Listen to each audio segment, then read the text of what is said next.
migration here was not easy.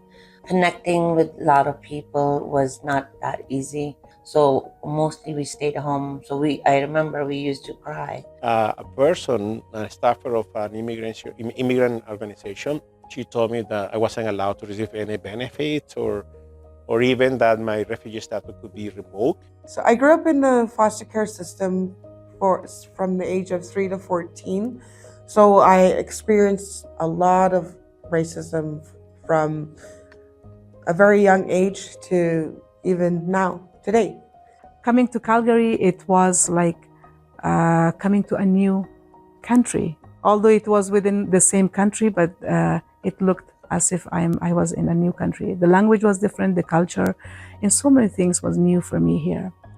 I came here as a teenager, as a 17-year-old, and planning to go to university. But I was enrolled in university and I was very, very lonely because I found that people didn't talk to me because I was different. I was a person of color in a sea of white people, so it was really, really tough.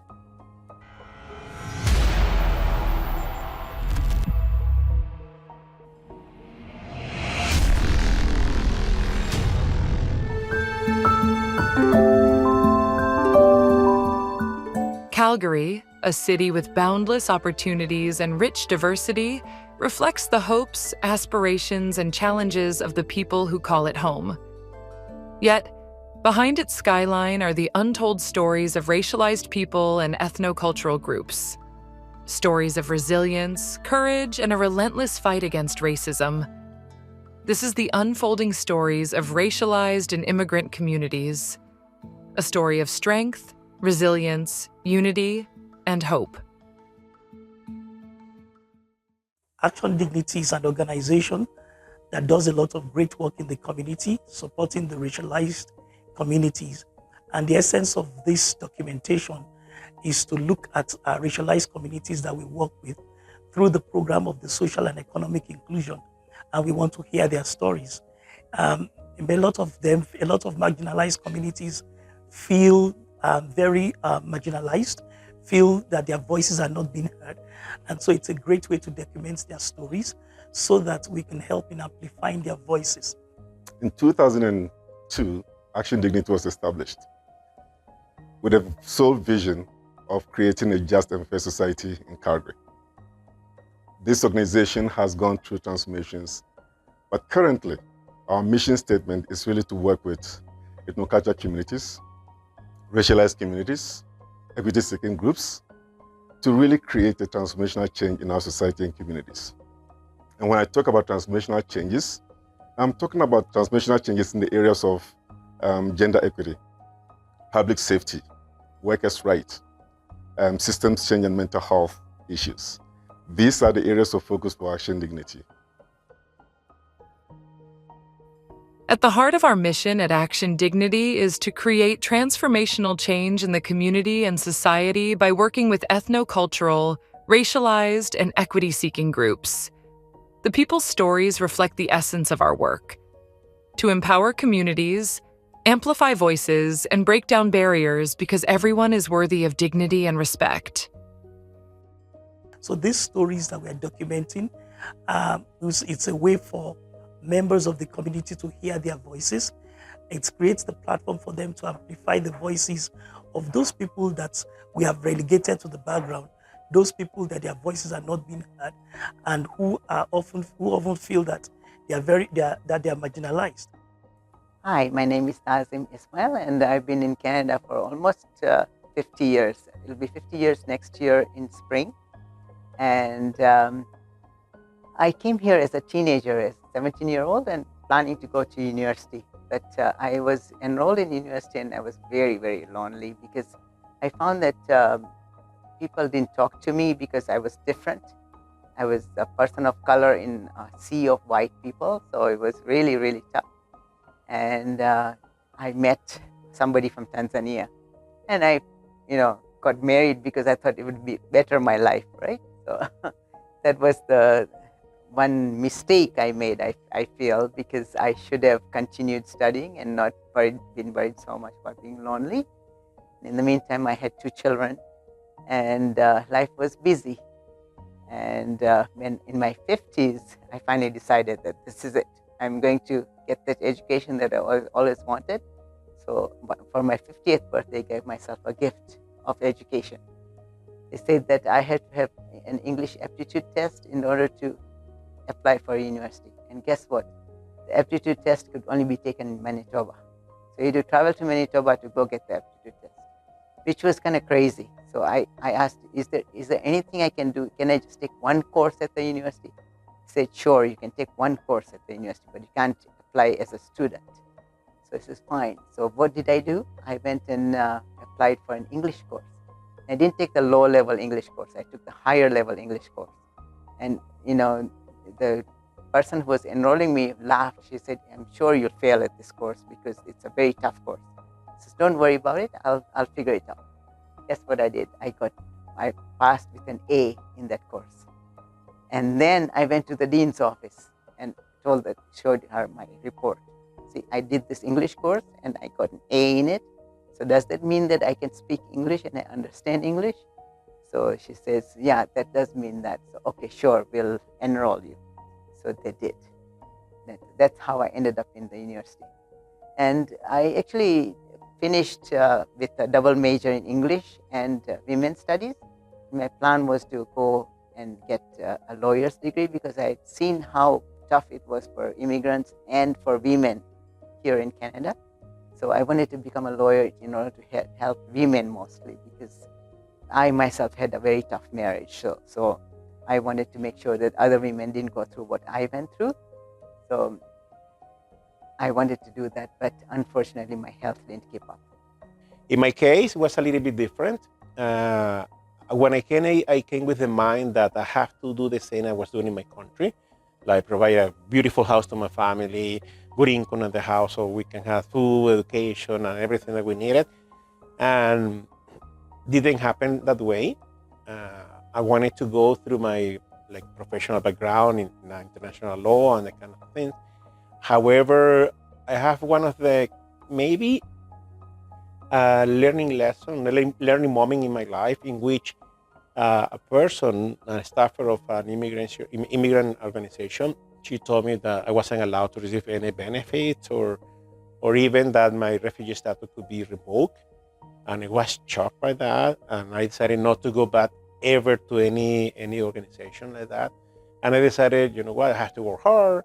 And I went to work in construction, which I don't regret. I became a gravel truck driver. I worked in that area, in that industry for a long time. But at the same time, I developed I developed something in me that told me, okay, what happened to me is not what happened to everybody. And I made a decision, and I decided to work, within my Venezuelan community. And I've been involved in a lot of volunteerism. Actually, this organization that I was refused support, I worked for them for so many years as a volunteer, providing interpretation into Spanish with people, and I love to do that. I also help them in some programs that provide support to all kind of immigrants to Canada. Migration here was not easy. Connecting with a lot of people was not that easy. So mostly we stayed home. So I remember we used to cry and tell our grandpa, we never want to be here. We want to come back. Another challenge was my marriage. So I think we were not compatible to each other, and the struggles on the side of the marriage also were kicking in. And so I was trying my best, but it was getting a little too abusive. So it was not connecting, and it was difficult. I was trying to keep family happy, and also there was an urge to stand up for myself as well. So emotional abuse, financial, physical, all together, it was not easy. Losing a child and then still facing the abuse. It was too much on my brain. It went to a point where I could not even stand it.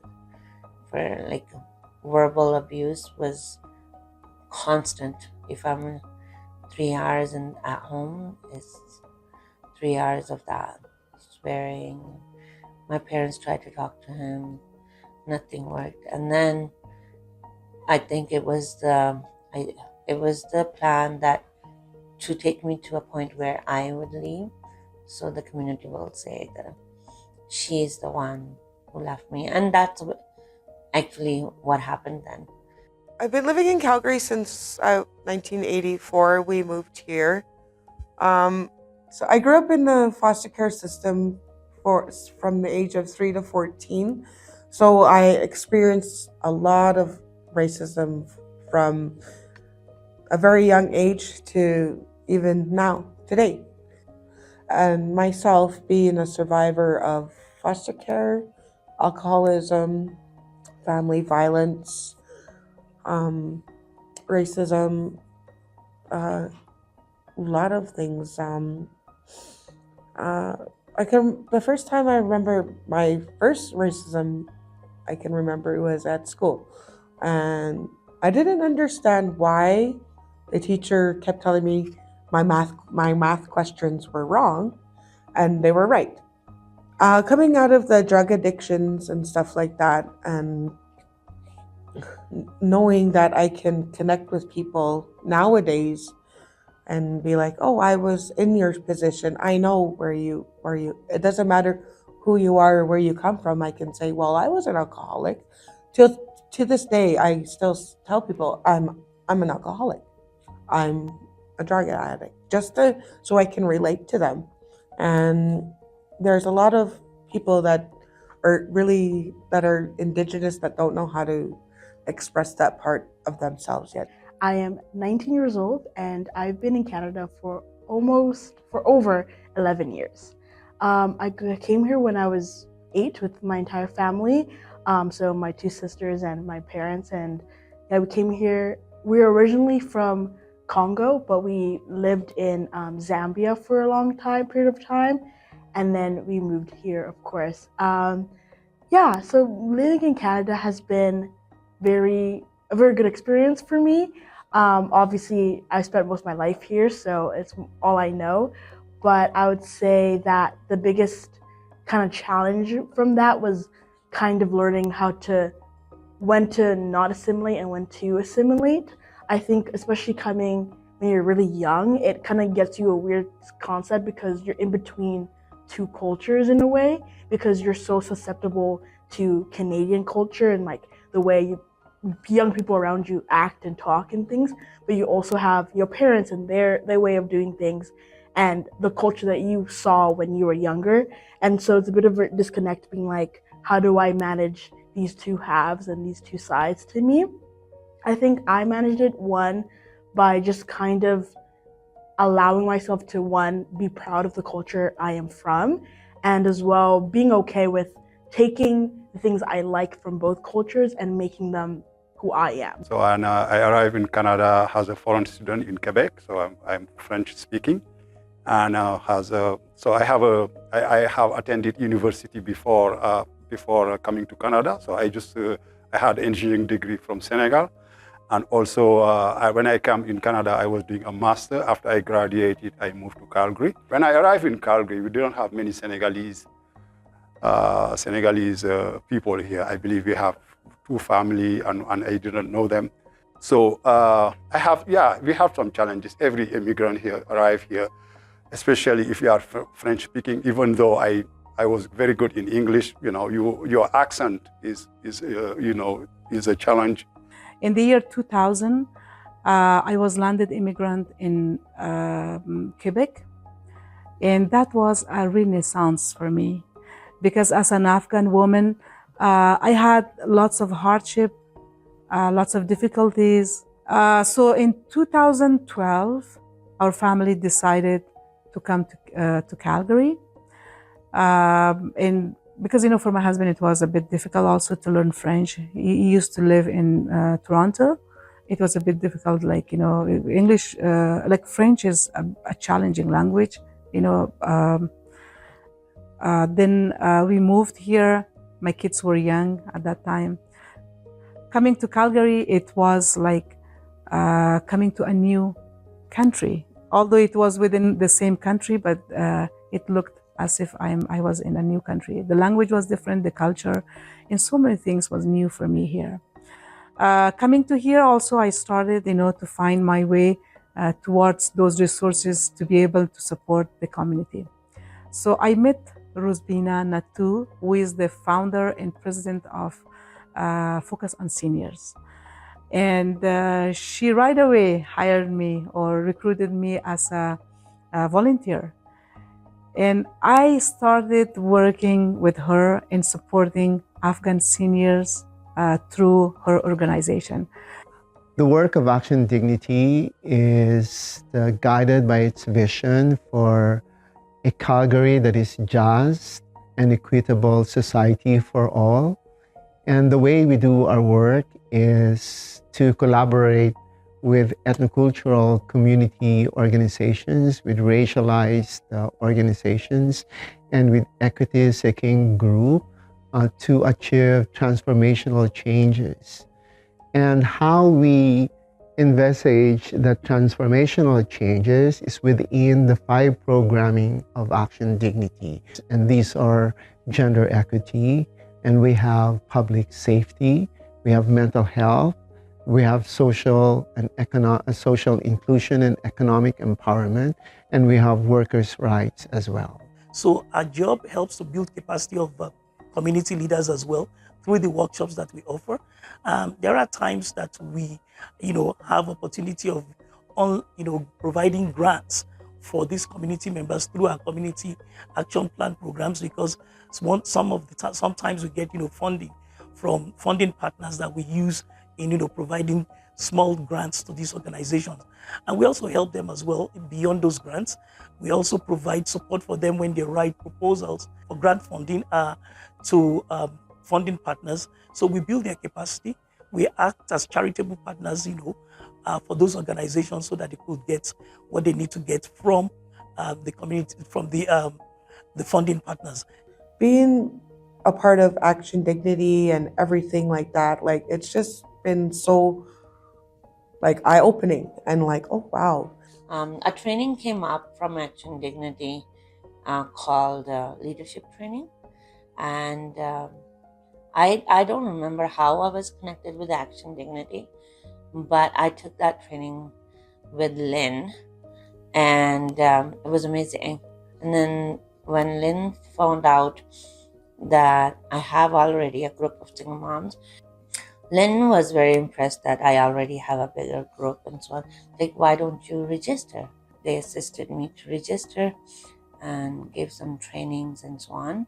And Calgary Single Mothers Society is founded about almost 2 years. I got connected to ActionDignity through a Colombian friend, Fabian. We are creating an NGO right now that is going to tell the story of the relation between Canada and Latin America. And through ActionDignity, we're expecting to work together, not only to get funding, but to get support in order to develop this project, because it's going to be educational. And I'm a fan of knowing that history has to be taught, history has to be known in order, to move in life. And if we know how the history of the relation between Canada and Latin America has developed, we can learn a lot of things that are going to improve the current relationship between our countries. And then I found out about ActionDignity, and I joined that group. And over there, I really loved it because we were a bunch of all immigrants and all of different ethnic cultures, and we all got together and organized these events. It was really fun. We had a couple of stampede breakfasts for about 600 people, and we managed to find funds for all these people.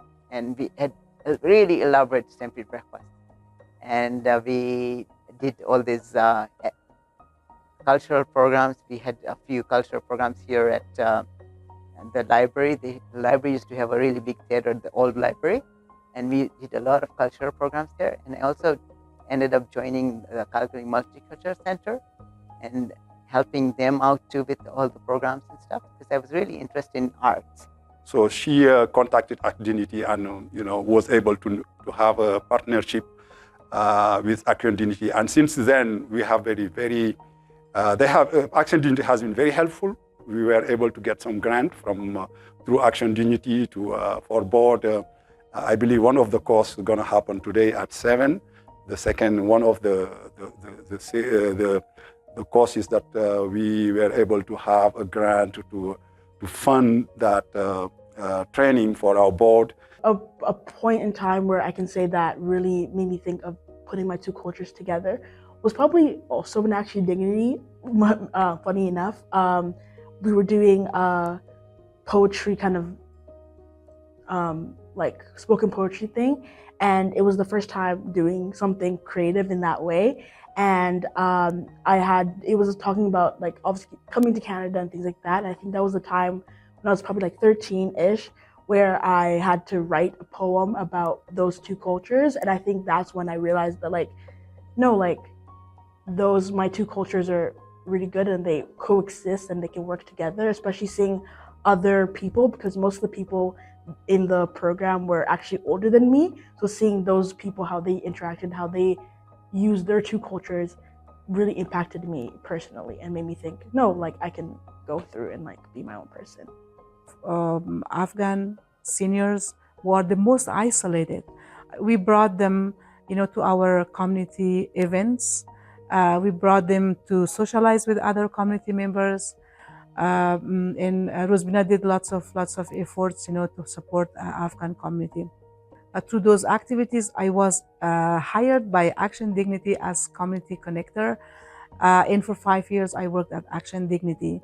And that was the very first time that we engaged Afghan community for those focus group discussions. We brought them to so many sessions about awareness on healthcare, on mental health, parenting, and we did a big project through Calgary Foundation in ActionDignity. IMGA was also there, and also Alberta Health Services. We had this Sound Mind, Sound Body project that successfully was, it was a pilot project, and it was done in Farsi, all those sessions to Afghan community members. I got involved in ActionDignity when I was about maybe 11, 12. They did lots of programs with another organization called Antics, which did a lot of photography and just art programs for youth, especially racialized youth and immigrant youth. So it was really nice to be there. So I did a lot of projects, like poetry projects and plays and things like that with them. And then I took a couple years off, and right now I'm with doing the YCLT, so the Youth Community Leadership Team, as well as BAG, which is the Black Advisory Group. I would say that ActionDignity has impacted me because it has given me a sense of community in this place and allowed me to not only show my leadership, but also kind of just give me a place to harness my skills that I have. And yeah, that's just all the skills and all the things ActionDignity has provided for me, for sure. Her journey reminds us of the need to epitomize identity, culture, and how to harness two cultures to one's own advantage. It is important to learn that every story contributes to a brighter future for all. These stories continue to unfold, shaping lives, communities, and futures, and show us what is possible when we do not give up, but resolve to make a difference. Their stories are not just theirs, they're ours too. We all have a role to play. Each one of us is responsible for the quality of the community we live in. We all play a role in building our community and our future. The implication is that we have to address the root causes of community issues and break systemic barriers. At the core of this is to know and advance your rights, support community action plans and events, and join policy advocacy meetings. We must act for our rights and our beliefs. We can all demonstrate our support and the value and respect we have for each other with every interaction and at every moment.